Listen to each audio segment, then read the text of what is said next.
অনেক সিনিয়র দেখা যায় তার চুপ করে বসে শোনে, কারণ জুনিয়রের মধ্যে অনেক শিক্ষার বিষয় আছে। এরকম না আমি সিনিয়র হয়ে গেছি বলে যে আমি কিছু সব কিছু জেনে গেছি, এটা নয়। এটা হচ্ছে তাদের উপলব্ধি। তাদেরকে প্রশ্ন করা হয়েছিল যে তবু এই কয়েকদিন এসেছে ক্লাস নিচ্ছে আর আপনি শুনছেন, দেখো ওই জুনিয়ররা এমন এমন কথা বলবে সেটা আমিও জানি না। কারণ এই হরিকথা হচ্ছে সমুদ্র, সাগর, এ কোনো শেষ নেই। সেজন্য আমি তাদের হরিকথা বসে থাকি। আমি যখন আসিনি, আমার তো আসা 32-33 বছর হয়ে গেল, মানে আমার আশা অনেক আগে এসেছি। উনি শান্তভাবে থাকেন, এই জন্যে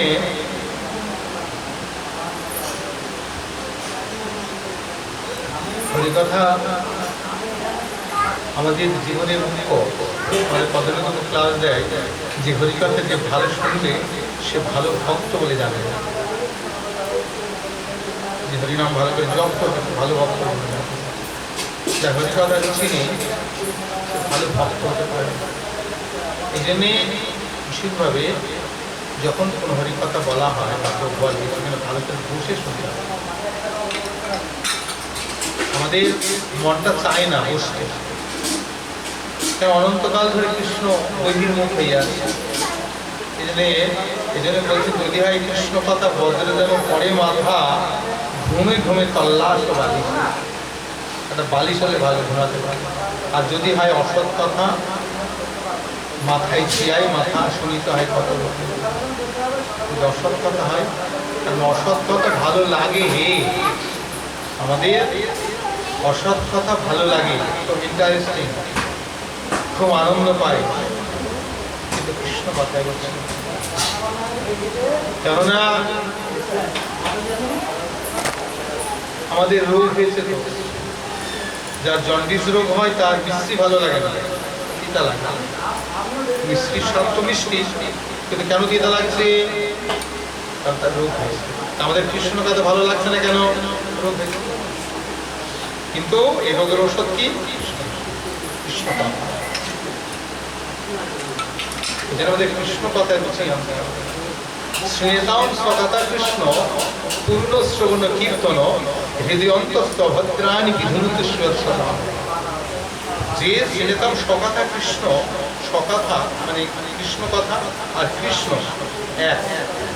শ্রীনেতাম ভাগবত প্রথম স্কন্ধে বলে শ্রীনেতাম স্বকথা কৃষ্ণ, স্বকথা আবার কৃষ্ণ বলছে। স্বকথা আবার কৃষ্ণ কেন?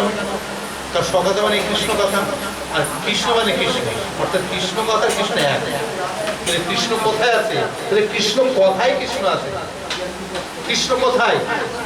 নাহম কৃষ্ণামি বৈকুণ্ঠে, নাহম কৃষ্ণামি যোগিনাম হৃদয় যত যত মত ভাগ্য গায়ন্তে যত চেষ্টা না দেন। আরো আমি বৈকুণ্ঠে থাকি না, যোগীদের হৃদয়ে থাকি না। কোথায়? যেখানে আমার ভক্ত আমার অনুকীর্তন করে, যেখানে তুলসী পান সেখানে আমি আছি, সেখানে আমি থাকি। তাই কৃষ্ণ কথায় যেন কৃষ্ণ কথা যা রুচি হবে শ্রীতম সদাতা কৃষ্ণ পূর্ণ শ্রবণ কীর্তন তন্ত্র, মানে ঐকান্তে সেই শ্রবণ করতে হবে। করলে কি হবে? হৃদয় অস্ত অভদ্রাণী, হৃদয়ে যত অভদ্রগুলো আছে, অভদ্র মানে কাম, ক্রোধ, লোভ, মোহ, মদ, মাৎসর্য, যার জন্য আমাদের কি হচ্ছে? বিভিন্ন ধরনের দিকে মন ছুটছে, বিভিন্ন মনের বিষয় থেকে ধাবমান হচ্ছে, কৃষ্ণ কথা রুচি হচ্ছে না। পাঁচটা ইন্দ্রিয় আছে না, বিভিন্ন ইন্দ্রিয় দিকে ছুটছে, পাঁচটা ঘোড়ার সঙ্গে তুলনা করেছে। কলিযুগের মানুষ খুব চঞ্চল, আর কলিযুগের মানুষ তম এবং রজগুণের দ্বারা আচ্ছন্ন। সত্যগুণে খুব কম আছে, কম রজগুণ তমগুণে। কাম এসো ক্রোধস রজগুণ সমগ্র, যে কাম ক্রোধ এটা হচ্ছে কামস পদস রজগুণ সমগ্র। এগুলো আমাদের মধ্যে বৈষ্ণব সাধু হরিনাম করলো, এগুলো আমাদের মধ্যে আসে, কিন্তু সেগুলো আমাদের কি করতে হবে? সম্বরণ করতে হবে।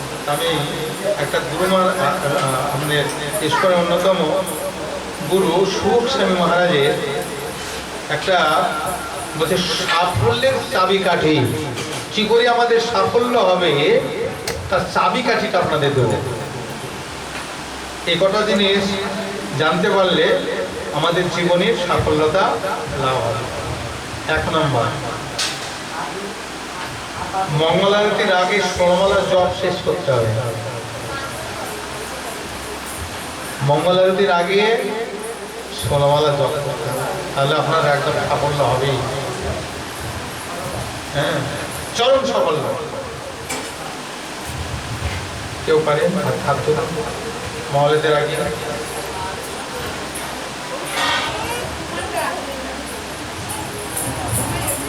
এগুলো শিখে নিন। সমস্ত আচার্য মহাজন গুরুবর্গদের কথা তো, এদের সব মানে প্র্যাকটিক্যাল যে অভিজ্ঞতা, ওনারা এতদিন ধরে যে সাধন ভজন করছে, সাফল্যতা কি করে হবে আমরা তো কেউ বুঝতে পারি না। আমরা মানে ও টেনে গুরুদেবের কাছে কথা দিয়েছি, টেনে রাত্রি 10টায় 16 মালা জব যখন শেষ হলো, বাবা রাখলাম, শেষ হলো, বাঁচলাম আমি। রাত্রি 10টায় মঙ্গল আরতি হওয়ার আগে তো দূরে থাক, রাত্রি 10টা, কারণ দেরিতে উঠি, 6টা 7টা 8টা 9টায় উঠি। যদি আমাদের পারমার্থিক মঙ্গল করতে চাই, আমাদের জীবনে সাফল্যতা লাভ করতে চাই, আমাদের 3:30 4টার মধ্যে উঠতে হয়। আমাদের এর আদর্শ হচ্ছে কি, শ্রী শ্রীমৎ গৌরাঙ্গ প্রেম স্বামী গুরু মহারাজ। আজকে আমি আমার জন্ম থেকে বা আমার ভক্তি জীবন থেকে আমি দেখছি, এক কথা নাই শোনো, আমার মানে জন্ম থেকে দেখছি গৌরাঙ্গ প্রেম গুরু মহারাজ তার তপস্যা কত অগ্রের। ও বাইরে প্রচারে যাক আর মায়াপুর থাকে 3টে, ভোর 3টে 2:30 সূর্য।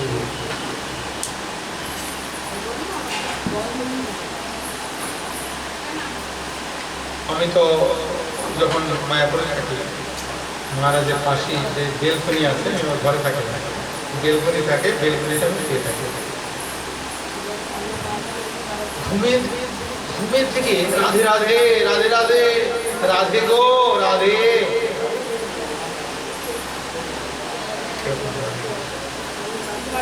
ঘুমানো অবস্থা, তার মানে সে কৃষ্ণ ভাবনায় রাধা ভাব, রাধা কিভাবে কৃষ্ণকে সেবা করেছে। আমাদেরও তো সে রাধার যে আদর্শ, রাধার যে ভাব, সেই ভাব নিয়ে তো মহাপ্রভু আসলেন। মহাপ্রভু এটাই আমাদের ভজন, যে সখীদের অনুগত ভাবে আমাদের ভজন করতে হবে।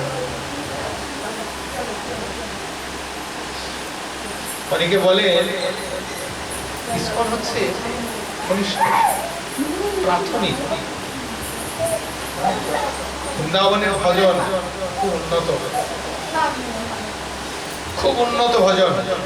তাই ইসকনের বৃন্দাবনে আমি দীক্ষা নেব। অনেকে এরকম মানে ধারণা হয় বা হয়েছে, এরকম অনেক ইসকনের ভক্ত তারা কি করছে বৃন্দাবন থেকে।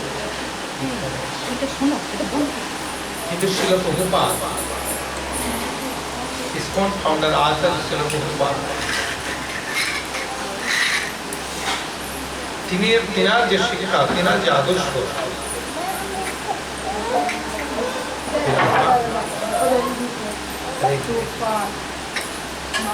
আমাদের ভজনটা ধীরে ধীরে একটা গাছের তুলে প্রথমে গোড়ার থেকে ধীরে ধীরে ধীরে ধীরে উঠে দেবে। ইসকনে সব কিছু আছে, বিশ্বপ্রেম। অনেক যারা সিনিয়র ভক্ত তারা কি করে,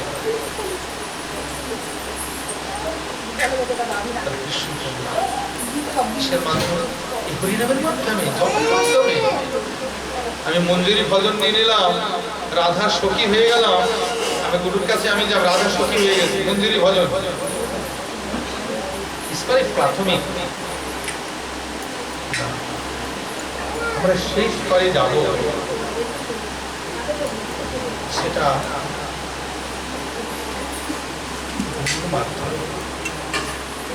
সদ্গুরু গ্রহণ করার উদ্দেশ্য। গুরুদেবকে, গুরুদেব হচ্ছে রাধারানীর প্রিয় কৃষ্ণ। নিত্যানন্দ কৃষ্ণ হচ্ছেন গুরুদেব। গুরুদেবের আনুগত্যে, বৈষ্ণবের আনুগত্যে তিনাদের যে ভজন দেবেন, সেই ভজন প্রণালী অনুসারে আমি ধীরে ধীরে ধীরে ধীরে আমি অগ্রসর হব। আমি মন্দিরী ভজন করব, আমি তো সেই ভজন তত্ত্ব জানি না, সেই স্তরে আমি উন্নীত হই না। সেই ভজনটা কি করে অনুশীলন করবো, কি করে আমি পালন করবো?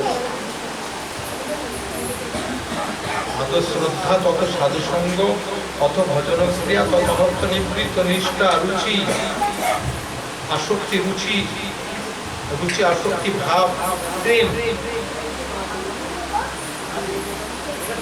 যে ভজন, লাবণের ভজন, সেটা ভাবস্তরে। আমার এখনো যথার্থ সাধু সঙ্গ করলাম না, সাধু উপনিষদ বাণী আমার হৃদয়ঙ্গম করলাম না, আমি মন্দিরী ভজন সেই রাধা প্রেম স্তরে উন্নত হয়ে গেল। আদৌ শ্রদ্ধা, তত সাধু সঙ্গ, তত ভজনের ক্রিয়া, অনর্থ নিবৃত্ত। আমাদের ভজনটা কি? আমাদের ভজনটা শ্রী চৈতন্য মহাপ্রভু ভজন তত্ত্ব প্রসঙ্গে বলেছেন, সাধ্য রাধন তত্ত্ব যে কিছু সকল হরিনাম সংকীর্তনে মিলিবে সকল। সাধ্য সাধন বস্তু, সেই সম্পর্কে শ্রীমান মহাপ্রভু বঙ্গ নিবাসী তপন মিশ্রকে বলেছিলেন যে কলিযুগে যুগ ধর্ম হরিনাম সংকীর্তন, চারি যুগে চারি ধর্ম জীবের কারণ, অতীত কলিযুগে নাম যোগ্য সার, আর কোন ধর্ম কইলে নাহি হয় পাখি যে হরিনাম সংকীর্তন। না না, এই হরিনাম সংকীর্তন একটা বাহ্যিক, বহিরঙ্গ ভক্ত করে নাম সংকীর্তন, আর অন্তরঙ্গ ভক্ত নিয়ে করে প্রেম আস্বাদন। তাই ইস্কনের ভক্তরা নাম সংকীর্তন করে, এরা বহিরঙ্গ ভক্ত, এরা প্রেম তত্ত্ব সম্বন্ধে জানে না। কি বললেন? ভজনের মধ্যে সর্বশ্রেষ্ঠ নববিধা ভক্তি, কৃষ্ণ প্রেম, কৃষ্ণ দিতে ধরে মহাশক্তি, তার মধ্যে সর্বশ্রেষ্ঠ নাম সংকীর্তন, নিরাপরাধে নাম লইলে পায় প্রেমধানী। তাই বলবো আনন্দে হরি হরি।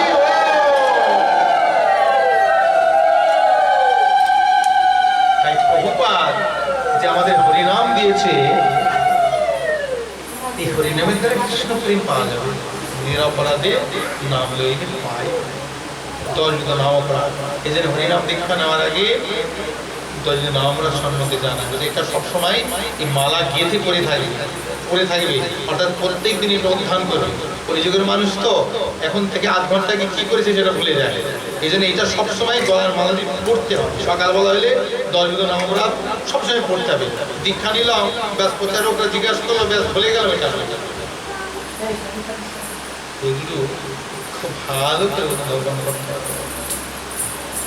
আমাদের হরিনামটা খুব সুন্দর ভাবে করতে হবে। নিরপরাধ নাম,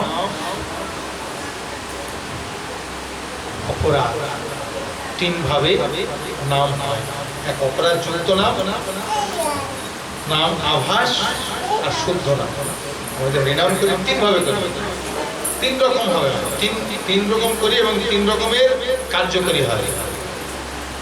যেমন অপরাধ যুক্ত নাম, অপরাধ করছি, নাম করছি, এতে প্রেম ধ্যান হবে না, এতে নামে, এই নামে আনন্দ পাবে। দেখুন অনেকে হরিনাম করে আনন্দ পায়, যে প্রভু হরিনাম করছে আনন্দ পাচ্ছি না, কেন পাচ্ছি না? অপরাধ। প্রভু সাহেব মহারাজ কি বলছে এখানে? বলছে মঙ্গলাতের আগে 16 মালা জপ করা সাফল্যের চাবিকাঠি। দ্বিতীয় হচ্ছে কি? প্রভুপাদ ও গুরুদেবের প্রবচন নিয়মিতভাবে মনোযোগ সহকারে শ্রবণ করা, প্রভুপাদ এবং নিজের গুরুদেব। আগে গুরুত্ব দেওয়া। আমরা কি করছি, ওই বৃন্দাবনের বিদুর কৃষ্ণ শাস্ত্রীর বা অন্যান্য এর আমরা কি করছি, প্রবচন শুনছি। সকলের চাবিকাঠি হবে না। প্রভুপাদ ইসকন ফাউন্ডার আছেন, প্রভুপাদকে বেশি গুরুত্ব দিতে হবে। প্রভুপাদ কিভাবে আমাদেরকে পরিচালনা, কিভাবে ইসকনকে সুষ্ঠুভাবে পরিচালনা করছেন, কি তার ধারা, এবং নিজের গুরুদেবের এবং প্রভুপাদের যদি লেকচার শুনি, তাহলে আমাদের সাফল্যতা, আমাদের কেন সফলতা পাচ্ছি না? আমরা কি করছি, নিজের গুরুদেবেরও পাঠ শুনছি না, প্রভুপাদেরও ক্লাস। এই জন্য বড় বড় আমি ভক্তের দেখেছি, আমি এত বড় ভক্ত কি করছেন, প্রভুপাদের লেকচার শুনছেন। কারণ প্রভুপাদ যে দিগদর্শন দিয়েছেন, সেই দিগদর্শনে যদি আমরা পরিচালিত হই, তাহলে আমরা সাফল্যতা লাভ করব। আর যদি প্রভুপাদ বা নিজের গুরুদেবকে বাদ দিয়ে অন্য প্রবচন, সেটা আমরা অন্যদিকে ভগবান। এই জন্যে এর ফলে কি হবে, আমরা অন্যান্য গুরুর প্রতি আকৃষ্ট হয়ে যাব।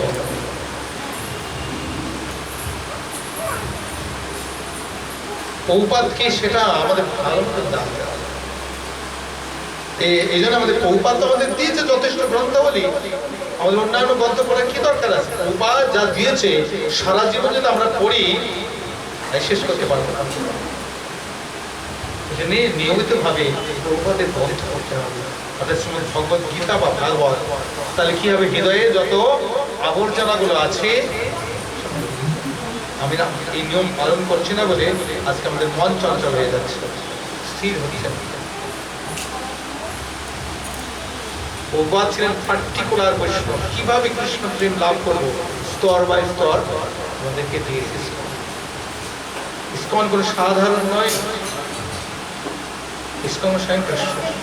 আর সেই কৃষ্ণকে প্রতিষ্ঠা করেছেন প্রভুপাদ। তিনি একাকী গেছেন সবসময়।